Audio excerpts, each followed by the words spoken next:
Vous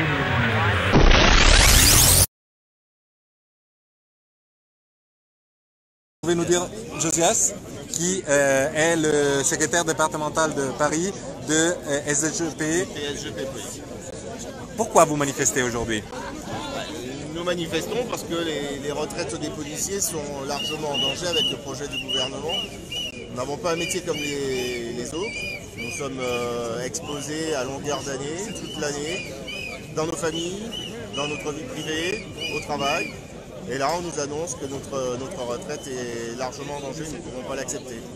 Mais les gages qui ont été donnés par le gouvernement pour maintenir certains régimes spéciaux ne suffisent pas, à votre avis, pour garantir votre... Il n'y a aucun gage de donné pour l'instant. Nous n'avons aucun gage du gouvernement disant que la retraite des policiers, ça sera gardé telle quelle. Nous avons juste un système par points qui a été décidé par ce gouvernement. Nous attendons des précisions, mais en tout cas, nous sommes en danger comme tout le reste des professionnels et des travailleurs de ce pays. Et à votre avis, le gouvernement a pris suffisamment en considération les difficultés que vous vivez et qui ont été en partie aussi, qui se sont intensifiées depuis la crise des Gilets jaunes, mais aussi avec les attaques terroristes, etc. Vous savez, depuis 2015, la police nationale souffre. La police nationale souffre énormément. Nous avons un manque d'effectifs qui est criant, que nous dénonçons régulièrement à travers les médias. Nous avons des collègues qui sont sous pression, qui sont rappelés depuis bientôt un an, enfin bien plus d'un an par rapport à la crise des Gilets jaunes, mais qui est venue par-dessus des problèmes que nous avions déjà par rapport aux attentats, par rapport à la délinquance générale. Le manque d'effectifs fait que les collègues sont épuisés. Nous avons des collègues qui ne peuvent même pas rentrer chez eux et qui dorment dans des commissariats parce qu'ils n'ont pas le temps de rentrer chez eux entre deux prises de service. Donc ce que beaucoup d'usagers des transports publics vivent en séjour, en réalité vos collègues policiers parfois le vivent dans leur quotidien en faire. Ah oui, tout à fait. Je vous dis qu'il y a des collègues qui dorment sur leur lieu de travail parce qu'ils n'ont pas le temps de rentrer chez eux avant d'enchaîner une autre journée de travail. Et à votre avis, la justice vous aide ou vous êtes un peu, comment dire, critique vis-à-vis de certaines décisions de juges dans votre quotidien? Vous savez, la justice a toujours été indépendante dans notre pays. Maintenant, il faut que chacun reste... Nous avons eu un problème avec une magistrate, notamment, qui est déléguée syndicale dans la magistrature et qui a tenu des propos désobligeants vis-à-vis de la police nationale. Nous ne sommes pas des ennemis, puisque nous sommes chargés d'arrêter les délinquants, de les présenter à la justice. À charge pour elle de faire son travail derrière. Maintenant, si nous regardons uniquement les décisions de justice qui sont faites, les policiers arrêteraient de travailler, c'est une certitude. Donc chacun doit rester dans son domaine de compétences. Et il y a eu aussi beaucoup de critiques dans les derniers mois à propos des violences policières. Quel est votre regard sur ces épisodes qu'on a pu voir aussi à la télé, etc. Parce que c'est très important aussi d'avoir un point de vue depuis ceux qui sont chargés de maintenir l'ordre et qui se trouvent en tout cas en difficulté. Vous savez, très souvent les vidéos qui sont prises sont isolées. Nous n'avons jamais l'avant, nous n'avons jamais l'après. Alors on ne dit pas que tout est faux, ou les images qui ont été prises ont certes été prises à un moment T, mais on ne voit pas le début ni la fin de l'action. Donc c'est très compliqué après de venir dénoncer des violences policières. Je peux vous assurer que tous les policiers de ce pays font leur travail correctement depuis des mois et des années, et qu'ils sont souvent stigmatisés et souvent à tort, parce que quand vous avez des enquêtes IGPN qui concluent très souvent qu'il n'y a pas d'erreur, ce n'est pas relayé par les médias, malheureusement, à ce moment-là. Donc vous pensez qu'il faudrait être plus attentif aussi au backstage, aux coulisses de votre travail, même au-delà des grands événements qui vous occupent comme gardien de l'ordre et comme... Bien sûr, vous savez, la police nationale est républicaine. Donc elle travaille au service de tous les citoyens, c'est d'abord notre première fonction, c'est défendre ceux qui sont les plus faibles. Donc notamment en faisant ce genre de choix pour la retraite des policiers. Il ne faut pas exclure non plus que des gens qui ne sont pas encore policiers et qui auraient désiré embrasser cette profession ne le fassent plus. Quand vous avez un métier qui est aussi exposé, on ne peut pas être traité comme le citoyen lambda. Ce n'est pas possible. Et justement, quelle est la situation des recrutements dans la police? Parce qu'il y a des jeunes qui rentrent encore dans les rangs de la police, mais est-ce que vous avez remarqué des baisses des candidatures? Vous savez, aujourd'hui, nous sommes obligés de baisser très souvent le niveau du recrutement parce qu'il n'y a pas suffisamment de candidats. Donc c'est déjà un signe fort pour que le gouvernement puisse réfléchir à toutes les décisions qu'elle prend. Une dernière question économique encore. Dans ces derniers mois, le gouvernement a fait des gestes économiques vis-à-vis des policiers. Comment vous les avez reçus? Est-ce qu'ils ont été suffisants? Est-ce qu'ils ont montré une sorte d'attention? Quelle a été la réaction de vos collègues? Vous savez, le geste économique qui a été fait en direction des policiers, c'est une fausse idée. Le budget de la police nationale a baissé en réalité cette année. Et quand nous faisons la comparaison par rapport aux véhicules, par rapport à l'équipement, tout ce budget-là a baissé. Or, dans tous les commissariats, nous avons des commissariats qui sont dans un état lamentable. Nous avons sur Paris notamment des problèmes avec les stands de tir qui sont dans un état catastrophique et qui ferment les uns après les autres. Nous avons énormément de problèmes bâtimentaires et de véhicules. Donc pour avoir un geste substantiel, il faut vraiment mettre de l'argent sur la table et là le gouvernement est loin d'en mettre pour la police nationale. Pour faire comprendre à notre public, combien de centres de tir restent actuellement actifs et dans le quotidien, qu'est-ce que ça veut dire? Des centres de tir restent ouverts actuellement par rapport au passé? C'est pas qu'il n'y a pas de stand de tir, il y en a qui fonctionnent, mais régulièrement ils sont fermés par rapport à la vétusteté, donc ils sont obligés de faire tourner sur différents commissariats, donc c'est très compliqué aujourd'hui pour tous les policiers d'assurer leur séance de tir. Et au niveau des équipements, voitures, etc., dans les quotidiens, ça s'est traduit comment, cette manque de moyens? Ça se traduit par des policiers qui ne peuvent plus faire de patrouille, qui se retrouvent à pied parce qu'ils ne peuvent pas avoir de véhicule pour tourner. Nous avons notamment, récemment, nous avons dénoncé une situation sur le CP12 à Paris, où en plein Paris, vous avez des véhicules qui ne peuvent pas être équipés. Vous êtes le responsable de Paris. Quel est exactement votre... Bonjour, je m'appelle Rocco Contento et je suis le responsable de Paris du syndicat Unité EGP Police. Et quel est votre point de vue sur cette réforme des retraites? Écoutez, nous attendons les annonces du Premier ministre puisque nous nous battons depuis plusieurs semaines pour préserver notre statut spécial. Les policiers ont un statut spécial au niveau des retraites, eu égard à la pénibilité et à la dangerosité de notre métier. Il est hors de question qu'on touche à ce statut-là et qu'on fasse travailler les policiers plus longtemps. Un policier peut travailler jusqu'à 57 ans et demi. À 57 ans et demi, il peut partir en retraite. Si on peut travailler jusqu'à 60 ans, 61, 62 ans, ça n'ira pas. Un policier, au bout de 35 ans de police, il est fatigué. C'est un métier dangereux, c'est un métier pénible. Donc nous attendons les annonces du Premier ministre et en fonction de ces annonces, soit nous sommes satisfaits, dans ce cas-là, nous lèverons le pied au niveau de nos actions, soit nous durcirons notre mouvement. Voilà, nous attendons. Et comment ça pourrait être le durcissement du mouvement? Alors, depuis plusieurs jours déjà, nous menons les opérations commissariat mort, c'est-à-dire que les collègues ne sortent que sur appel police secours, ne font pas de procès-verbaux, ne font pas de timbre-amende.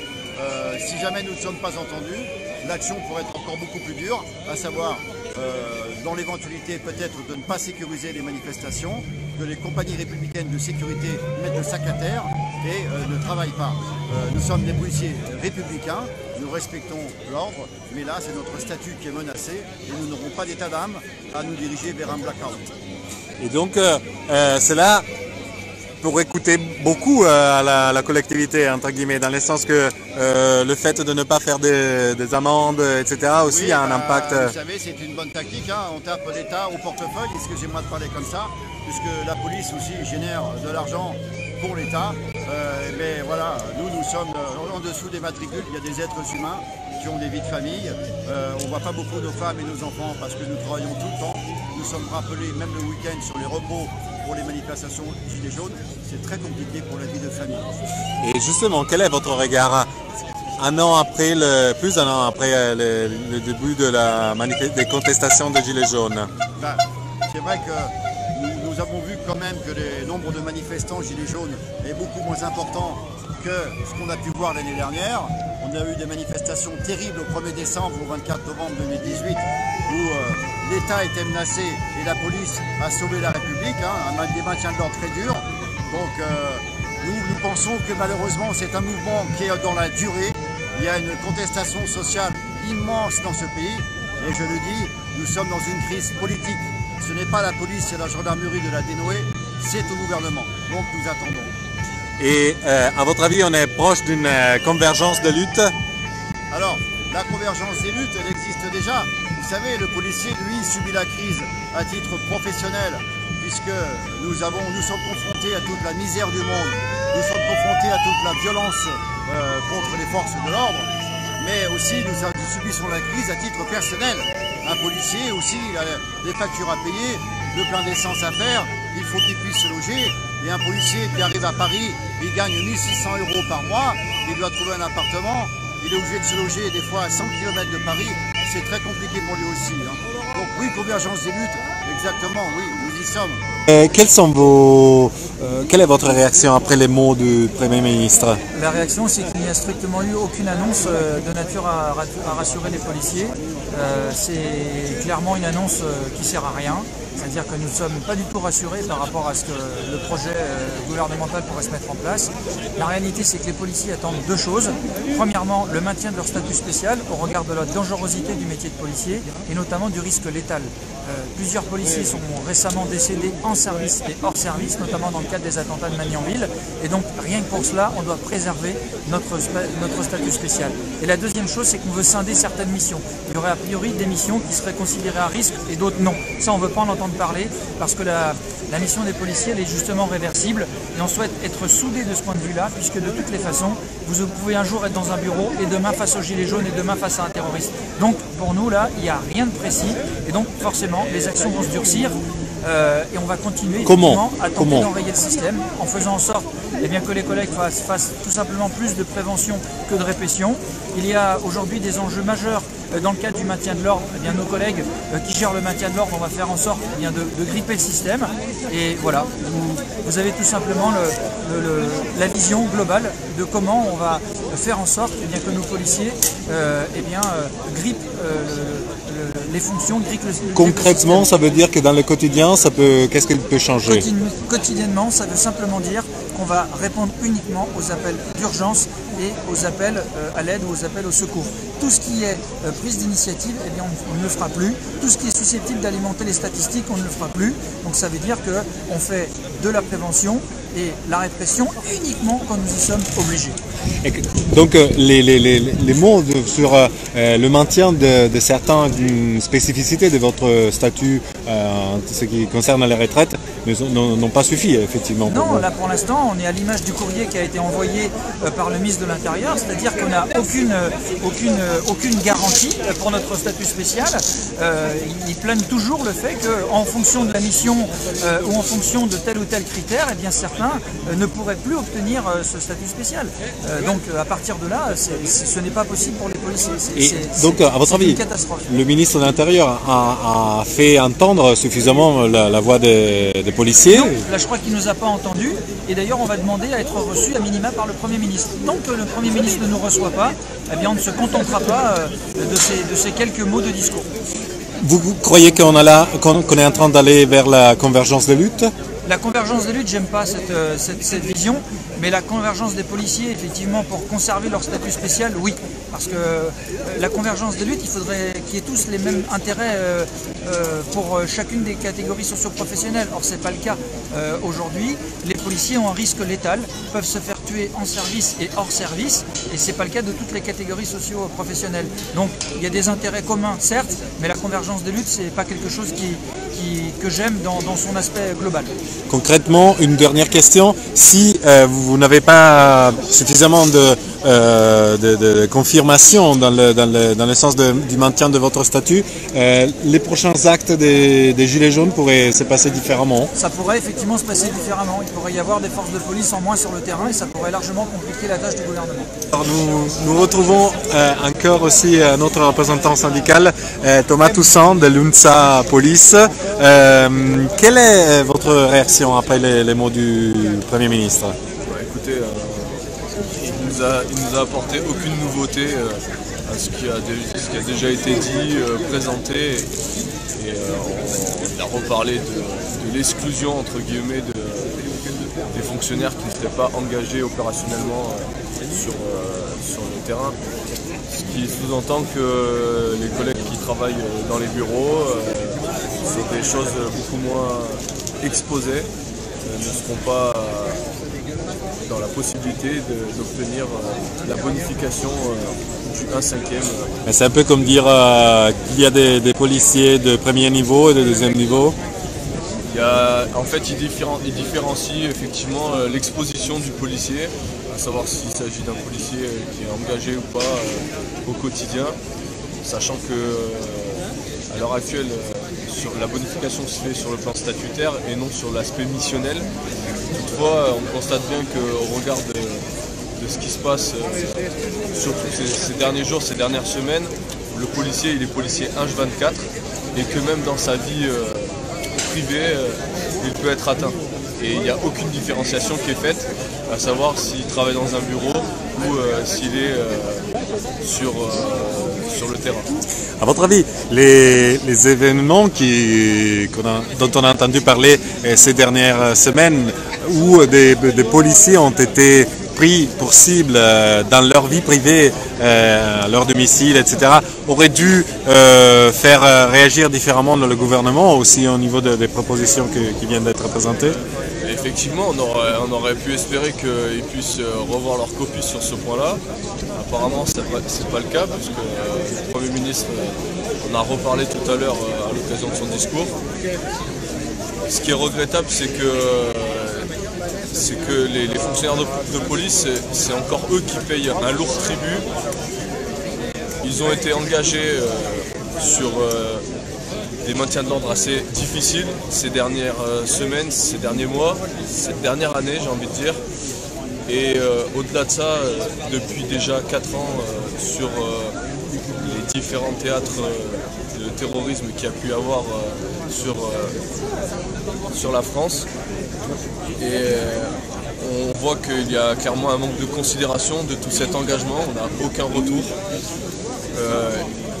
Il est assez facile de comprendre que si on ne calcule plus notre retraite sur les 6 derniers mois et qu'on souhaite la calculer sur les 25 meilleures années ou sur la totalité de la carrière, il n'y a pas besoin d'avoir fait de grandes études pour comprendre que la moyenne sera forcément revue à la baisse et que les gens auront une pension de retraite qui sera forcément bien moins importante que ce qu'elle est à l'heure actuelle. Et une dernière question, le mouvement contre cette réforme va continuer donc dans les rangs de la police. Comment ça peut... Écoutez, on a vu les CRS qui se sont ralliés au mouvement aujourd'hui avec plus de 800 fonctionnaires de police CRS qui sont en maladie aujourd'hui. D'autres collègues qui ont mené de nombreuses actions dans toute la France et à l'outre-mer également, qui sont contre cette réforme des retraites. Et on sait que nos collègues seront déterminés, enfin ils le sont déjà, et ils le seront également, et qu'ils ne lâcheront rien jusqu'à ce qu'on ait enfin pu être entendu sur nos revendications. Merci beaucoup. Et